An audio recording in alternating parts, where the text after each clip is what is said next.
The Orrius Hill. The Orrius Hill, the village makes you chills every time you pass by. There was a time when here was a nice place to live in, but the illness happened and everything has changed since then. The Wusot's water tried to fight against his horrid pathogen with any success and a love of devastation. And I am going to tell you what happened. In the darkest talk for the cure of the most terrifying virus of the century, the government wanted more powerful human beings, and the Wusot's water emerged as a hospital, seeming like the saviors, but they didn't know they were helping to create the worst mutation and the end of the world that we know.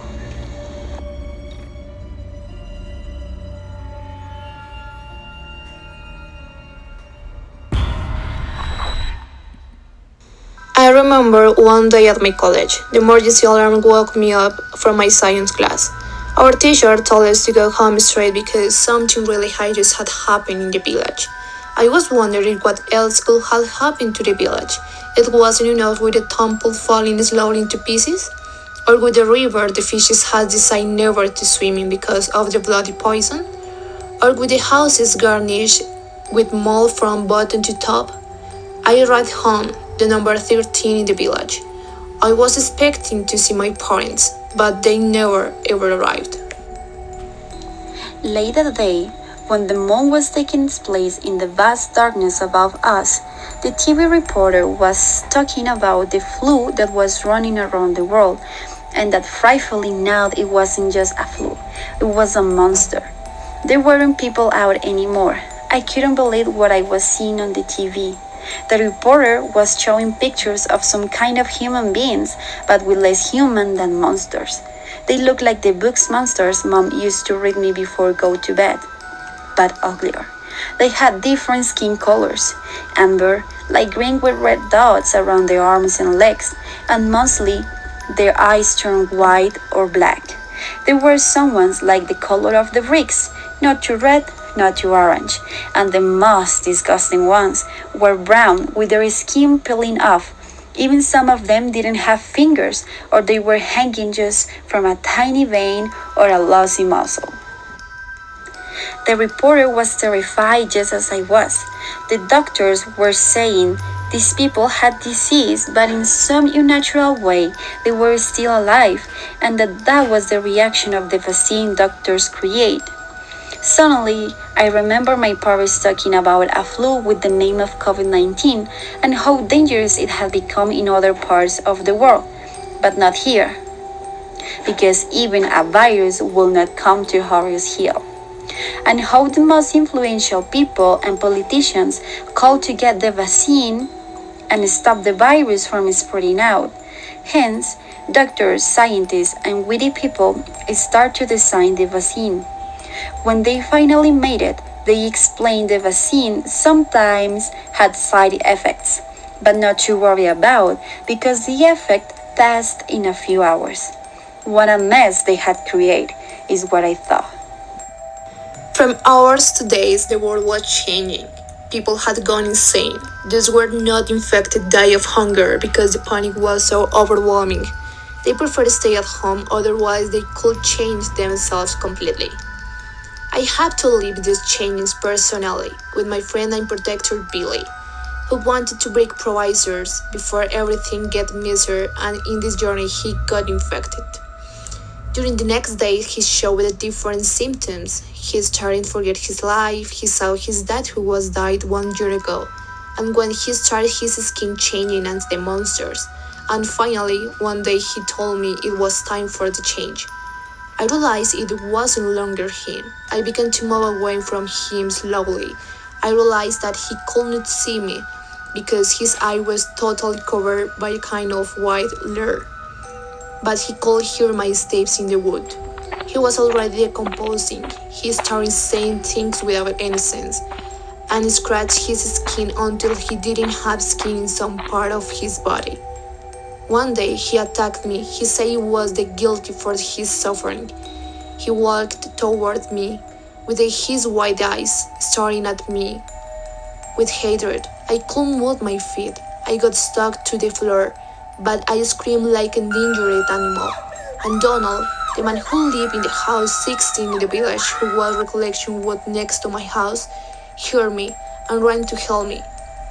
Donald asked me what had happened. The only words my mouth could articulate were, "He's one of them." In that moment, Donald recognized who he was, the guy for the house 12, Billy. Donald tried to tell him, but he was clearly not himself, and we knew what we need to do. When Donald finished, I was still paralyzed, staring out the window. I have never felt so alone. Every minute, the screams in the streets were deafening. I was at home, was horrible. I just wanted this to stop. I couldn't take it anymore. I had always been afraid of loneliness. Billy was my friend, my everything, the only I had in the world. I blamed myself every day. Sometimes I felt that he was speaking to me. I didn't want to sleep or eat. He didn't deserve that ending. I should have protected him too. He had become what we feared the most. Donald offered me to stay with him. I accepted his offer because I felt safe with him. His house was a mixture of a person who lacked the science and the dead. The walls of the house were full of paintings and all of them were blood. One that shocked me the most was a painting with a crown eating the eyes of a woman with the appearance of a medieval virgin. The floor was filled with newspapers, and the kitchen smelled like somebody was killed there. I was starving because I hadn't eaten in 2 days. I decided to make a peanut butter and a jelly sandwich, but when I opened the fridge, I was starting to see anything but meat. Meat with different colors, suggesting how rotten they were, and some of pieces had larvae feeding with the juices of blood and the chemicals in it. I ran to the bath and vomited for 5 minutes, then I bathed and lay down a bit to forget everything I had lived. Everything was quiet, and I decided to take a deep look at the house, and there was a Donald was there next to me. I shouted. I was scared, and I asked him why the door had a padlock, and he told me not to be so curious, that the house was all mine except the basement. I apologized and went to my room. I didn't care because it wasn't my home. One day, his coworker Carter went to visit him. The truth was he was a very handsome man. I only saw when he arrived and went inside Donald's office. They talked and then he left. Carter was quiet and polite. He was very cautious with me, and I didn't know why, so I asked Donald if he had children or wife. He only told me that he lived alone in the 11th house in the village, and that he thought he always acted strange, nervous, and eager, but Donald never let me listen or talk in the conversations. The second time Carter came to visit, he looked a bit different. His hair was sloppy, his clothes looked dirty, and there was blood on his corduroy pants. They did the usual ritual. Went to Donald's office, talked for half an hour.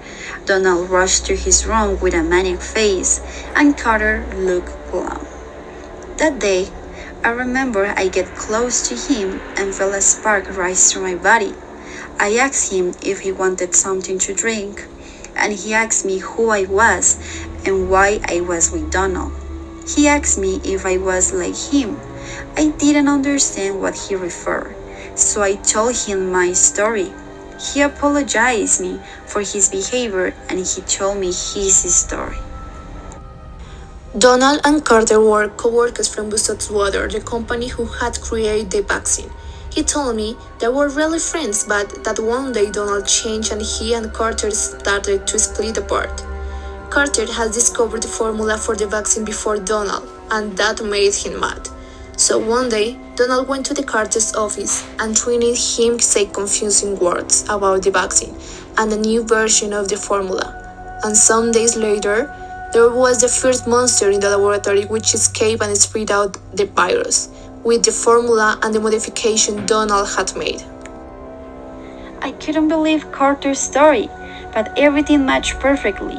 I decided to believe him, and I asked him if there was anything I could do to help him, but he said no word and rushed out of the house. Carter's third visit was different because he looked like the others, like the monsters. He stared at me and asked about Donald. I want to defend myself because I didn't know when he could attack me like Billy. He told me not to worry about. He still had a few hours left before the full mutation and also asked to look for Donald. I told him to sit down and to rest a bit mind while I looked for him.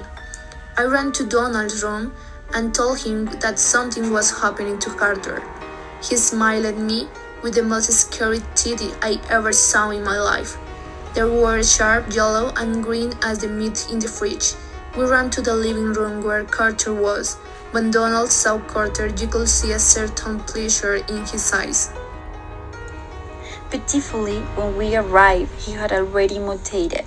I started to cry, and without hesitation, Donald hit him with a metal chain he had behind the door. When he destroyed his face, he took a 3 pruning shears and tore him finger by finger of hand and feet.